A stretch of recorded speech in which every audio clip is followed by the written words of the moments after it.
Hello friends, कैसे हैं आप लोग। आशा करता हूं आप लोग अच्छे होंगे। दोस्तों, यदि आप झारखंड से हैं और अपना आय प्रमाण पत्र यानी इनकम सर्टिफिकेट बनाना चाहते हैं तो आप इसे अपने मोबाइल फ़ोन के ज़रिए ही बना सकते हैं। दोस्तों, इसके लिए आपको अपने मोबाइल स्क्रीन के ऊपर आ जानी है और क्रोम ब्राउज़र को ओपन कर लेना है।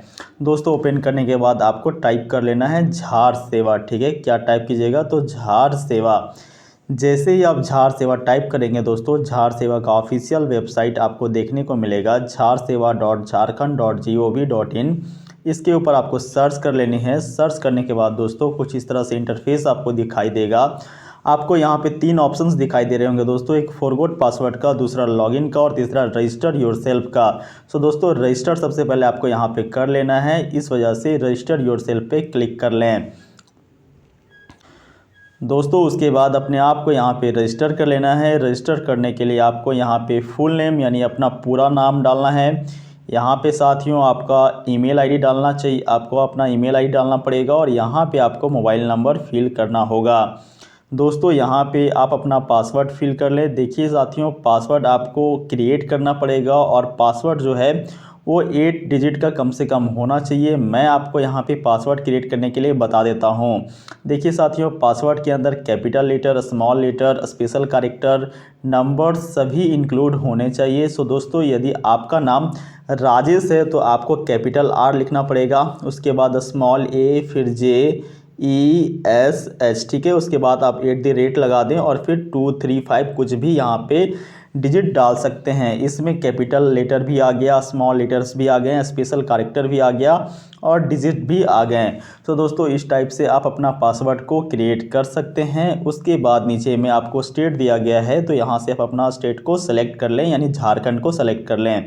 उसके बाद नीचे में आपको कैप्चा दिया गया है, इस कैप्चा को आपको फिल कर लेना है और फिर सबमिट वाले बटन के ऊपर क्लिक कर लेना है। जैसे ही आप सबमिट वाले बटन के ऊपर क्लिक करते हैं दोस्तों, आपने जो मोबाइल नंबर डाला था और जो आपने ईमेल आईडी डाला था दोस्तों, उसके अंदर आपका लॉगिन आईडी और पासवर्ड भेज दिया जाता है। हालांकि दोस्तों, जो आपने ईमेल आईडी डाला है वही आपका लॉगिन आईडी हो जाता है और जो आपने यहाँ पे पासवर्ड क्रिएट किया है दोस्तों, वो आपका पासवर्ड हो जाएगा। चलिए दोस्तों, मैं यहाँ पे सारे डॉक्यूमेंट्स डाल के फटाफट सबमिट कर लेता हूँ। दोस्तों, सबमिट करने के बाद आपको फिर से झार सेवा के ऑफिशियल वेबसाइट के अंदर आ जानी है। उसके बाद लॉगिन का बटन दिया गया है, सो लॉगिन के ऑप्शन के ऊपर आपको क्लिक कर लेना है। उसके बाद यहाँ पे लॉगिन कर लेना है दोस्तों। लॉगिन करने के लिए आपको यहाँ पे लॉगिन आईडी डालना पड़ेगा, जो कि आपका ईमेल आईडी ही होगा। जो आपने यहाँ पे ईमेल आईडी डाला था दोस्तों, वही आपका लॉगिन आईडी हो जाएगा और पासवर्ड जो आपने क्रिएट किया था वही पासवर्ड आपको फिल कर लेना है। इस कैप्चा को यहाँ पे डाल लें, उसके बाद लॉगिन कर लें। चलिए दोस्तों, मैं फटाफट यहाँ पे ईमेल आईडी और पासवर्ड डाल लेता हूँ और आपके सामने यहाँ पे कैप्चा भी मैं भर लेता हूँ। कैप्चा देख रहे हैं दोस्तों 7369, उसके बाद 99 है। तो फाइनली मैंने कैप्चा भी भर लिया है। उसके बाद मैं लॉगिन के बटन के ऊपर क्लिक कर लेता हूँ। उसके बाद दोस्तों, लॉगिन होने के बाद जो है वो सर्विस प्लस के ऑफिशियल वेबसाइट के अंदर जो है वो हम लोग पहुँच जाते हैं। यहाँ पे साथियों आपको 3 लाइंस देखने को मिल रहा है। सो 3 लाइंस के ऊपर आपको क्लिक कर लेनी है। उसके बाद दोस्तों, यहाँ पे अप्लाई फॉर सर्विसेज का आपको ऑप्शन देखने को मिल रहा है, इसके ऊपर आप क्लिक कर लें और यहाँ पे फिर दोस्तों व्यू ऑल अवेलेबल सर्विसेज देखने को मिल रहा है, इसके ऊपर आपको क्लिक कर लेना है।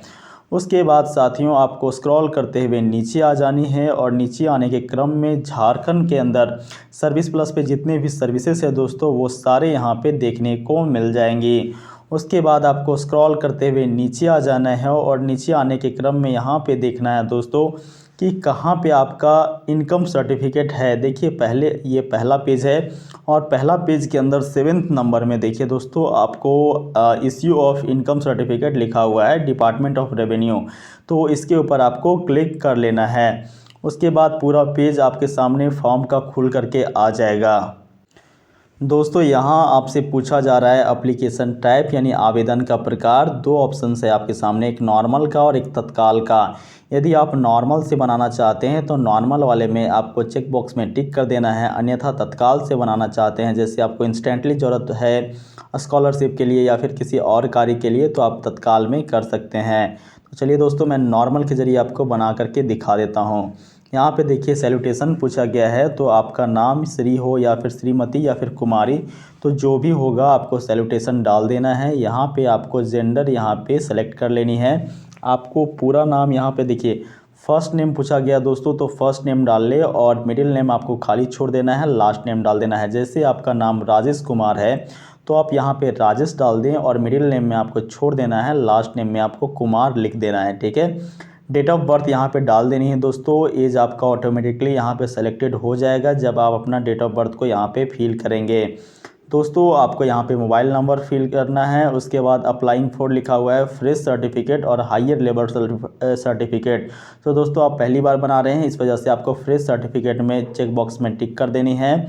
उसके बाद यहाँ पे इनकम एफिडेविट डिटेल्स दिया गया है दोस्तों। तो देखिए मैं आपको सबसे पहले इस बात की ओर ध्यान आकर्षित कराना चाहूँगा कि जिस भी फील्ड के अंदर आपका स्टार मार्क लगा रहेगा उसे भरना अनिवार्य है। जैसे कि देखिए यहाँ पे स्टार मार्क लगा हुआ है, यहाँ पे स्टार मार्क लगा हुआ है, लेकिन इस फील्ड के अंदर आपको स्टार मार्क नहीं लगा है दोस्तों, सो इस फील्ड को भरना मैंडेटरी नहीं है, अनिवार्य नहीं है। उसके बाद ऑथराइजेशन डिटेल पूछा गया है, तो ये आपको ऑटोमेटिकली सेलेक्टेड ले लिया जाएगा दोस्तों जब ऊपर वाले डिटेल्स को आप भरेंगे। उसके बाद रिलेशन डिटेल्स पूछा जा रहा है, तो अप्लीकेंट इज़, ठीक है, अप्लीकेंट इज़ में यहाँ पे सन लिख देना है, यानी आप जो है वो यहाँ पे सन डाल दीजिएगा। और यहाँ पे ऑफ सेलेक्ट सैल्यूटेशन, तो यहाँ पे आपको जो है वो श्री डाल देना है और यहाँ पे अपने पिताजी का फर्स्ट नेम और यहाँ पे लास्ट नेम डाल देना है। जैसे आपके पिताजी का नाम जो है वो रुपेश कुमार है, तो यहाँ पे रुपेश डाल दीजिएगा और यहाँ पे लास्ट में कुमार डाल दीजिएगा, मिडिल में कुछ भी नहीं डालना है। उसके बाद दोस्तों प्रेजेंट एड्रेस लिखा हुआ है, यानी कि वर्तमान पता, तो यहाँ पे भी एड्रेस में आपको विलेज डाल देना है, पोस्ट डाल देना है और डिस्ट्रिक्ट डाल देना है। कंट्री इंडिया सेलेक्ट कर लेना है, स्टेट झारखंड आपको सेलेक्ट कर लेनी है। डिस्ट्रिक्ट जो भी होगा दोस्तों वो सेलेक्ट कर लें। सब डिवीज़न आपको यहाँ पे चुनने का मौका मिलेगा, उससे आपको चुन लेना है। पोस्ट ऑफिस यहाँ पे आपको डाल देना है दोस्तों, पुलिस स्टेशन यहाँ पे डाल देनी है। उसके बाद लोकेशन पूछा जा रहा है, मतलब आप किस क्षेत्र से हैं, ग्रामीण क्षेत्र से हैं तो रूरल वाले चेकबॉक्स में आपको टिक करनी है, या म्यूनिसिपैलिटी यानी कि नगर पालिका क्षेत्र से हैं, या म्यूनिसिपल कॉरपोरेशन से हैं, नोटिफाइड एरिया काउंसिल से, नगर पंचायत या कंटेनमेंट बोर्ड, तो जिस भी क्षेत्र से आप बिलोंग करते हैं दोस्तों उस वाले चेकबॉक्स में आपको टिक कर देनी है। यहाँ पे आपको पिन कोड डाल देना है। और उसके बाद दोस्तों यहाँ पे परमानेंट एड्रेस पूछा जा रहा है, तो यहाँ पे देखिए same as a present address, यदि आपका वर्तमान पता और अस्थाई पता दोनों सेम है तो यहाँ पे यस कर देना है। अगर यस कर देंगे दोस्तों तो ऑटोमेटिकली सारा डिटेल जो आपने शुरू में भरा था वो सारे डिटेल्स यहाँ पे अपने आप आ जाएंगे, सेव हो जाएंगे। उसके बाद इनकम डिटेल्स यानी आपका आय का लेखा जोखा ब्यौरा पूछ रहा है दोस्तों। तो एनुअल इनकम पूछा है दोस्तों फ्रॉम फार्मिंग, खेती बाड़ी से, कृषि से, फार्मिंग से। और उसके बाद occupation, annual income from occupation, तो दोस्तों केवल आपको एक जगह डाल देना है फार्मिंग यानी खेती बाड़ी से 80,000 या 90,000 के आसपास डाल दें। बाकी सारे में जीरो, यहाँ पे जीरो भर दें, यहाँ पे भी आपको जीरो भर देना है, यहाँ पे भी आपको जीरो भर देना है। उसके बाद हाउस रेंट में भी आपको जीरो भर दें और टोटल इनकम दोस्तों ऑटोमेटिकली आपका जो शुरू में भरे थे वो आ जाएगा। उसके बाद देखिए whether the applicants mother father employed in non government services, any non government services. दोस्तों यहाँ से आपसे पूछा जा रहा है कि क्या आपके माता पिता कोई भी गैर सरकारी संस्था में कार्य करते हैं, अगर करते होंगे तो यस कीजिएगा, अन्यथा नो कर लीजिएगा। उसके बाद दोस्तों पर्पज़ ऑफ ऑब्टेनिंग सर्टिफिकेट है, इस वाले चेक बॉक्स में आपको ये जो बॉक्स दिया गया है खाली छोड़ देनी है। पर्पज़ ऑफ ऑब्टेनिंग सर्टिफिकेट है दोस्तों, मतलब किस उद्देश्य से आप इनकम सर्टिफिकेट बना रहे हैं। एजुकेशन के लिए बना रहे हैं तो एजुकेशन आपको सेलेक्ट कर लेनी है, अन्यथा एम्प्लॉयमेंट के लिए बनाना है दोस्तों तो एम्प्लॉयमेंट आपको सेलेक्ट कर लेनी है। उसके बाद RAS डिक्लेरेशन पूछा जा रहा है दोस्तों, तो यहाँ पे देखिए do you consent to share your email ID and mobile number with rapid assessment system developed by government of India for taking your feedback on the services. तो यहाँ आपसे पूछा जा रहा है क्या आपका ईमेल आईडी और मोबाइल नंबर को आप शेयर करना चाहते हैं ताकि आपसे जो है वो लोग फीडबैक ले सकें। तो यहाँ पे आपको चेक बॉक्स में यस ही रहने देना है। और फिर एडिशनल डिटेल्स में आपको अप्लाई टू द ऑफिस दिया गया दोस्तों, ये आपका ऑटोमेटिकली सेलेक्ट हो जाएगा, इसे कुछ भी नहीं करना है। उसके बाद वर्ड वेरिफिकेशन दिया गया दोस्तों, तो इस कैप्चा कोड को यहाँ पे भर लेना है और फिर यहाँ पे आपको सबमिट का बटन दिया गया है, सो सबमिट वाले बटन के ऊपर क्लिक कर लेनी है। दोस्तों जैसे ही आप सबमिट करेंगे आपसे अटैच एनेक्सर पूछा जाएगा, आपका रेफरेंस नंबर भी दिया जाएगा। तो दोस्तों आपको अपना रेफरेंस नंबर को सेव करके रख लेना है या फिर उसे कॉपी में लिख करके रख लें। उसके बाद अटैच एनेक्सर के ऊपर क्लिक कर ले। दोस्तों यहाँ पे अटैच एनेक्सर में आपको 2 डॉक्यूमेंट्स मांगे जा रहे हैं। एक आपका सैलरी स्लिप मांगा जा रहा है और एक आपका इनकम रिलेटेड एफिडेविट मांगा जा रहा है। दोस्तों सैलरी स्लिप के अंदर आपको जो है अपना आधार कार्ड का फ्रंट और बैक दोनों को एक साथ पीडीएफ बना करके यहाँ पे अपलोड कर देनी है और चाहें तो उसके साथ में पैन कार्ड भी मर्ज करके अपलोड कर सकते हैं, कोई भी दिक्कत नहीं होगा।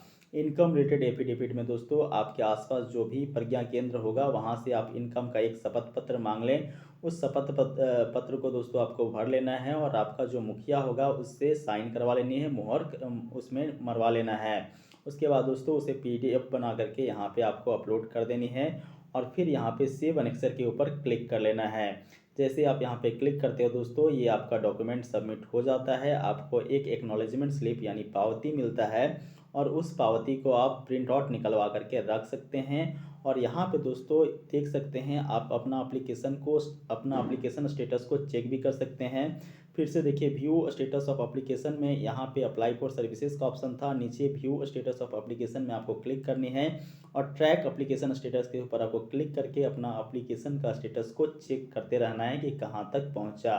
दोस्तों हालांकि आपका ये जो है वो 7 दिनों के भीतर अप्रूव्ड हो जाता है और बाद में जा करके इसे आप अगर जो आपका जनरल से है तो 7 दिनों के भीतर हो जाता है, अन्यथा तत्काल से है तो 1 से 2 दिनों के भीतर भी ये हो जाता है। और इसे जहां आपका ज़रूरत होगा दोस्तों स्कॉलरशिप के लिए या फिर किसी और पर्पज़ के लिए तो उसे आप प्रिंट आउट निकलवा करके दे सकते हैं। उम्मीद करते हैं दोस्तों सारी जानकारी आपको समझ में आ गई होगी। अगर कोई समस्या रह गया हो तो कमेंट बॉक्स में ज़रूर पूछें, मैं आपके समस्याओं का समाधान करने का प्रयास करूँगा। मिलते हैं साथियों अगले वीडियो में, तब तक के लिए नमस्कार।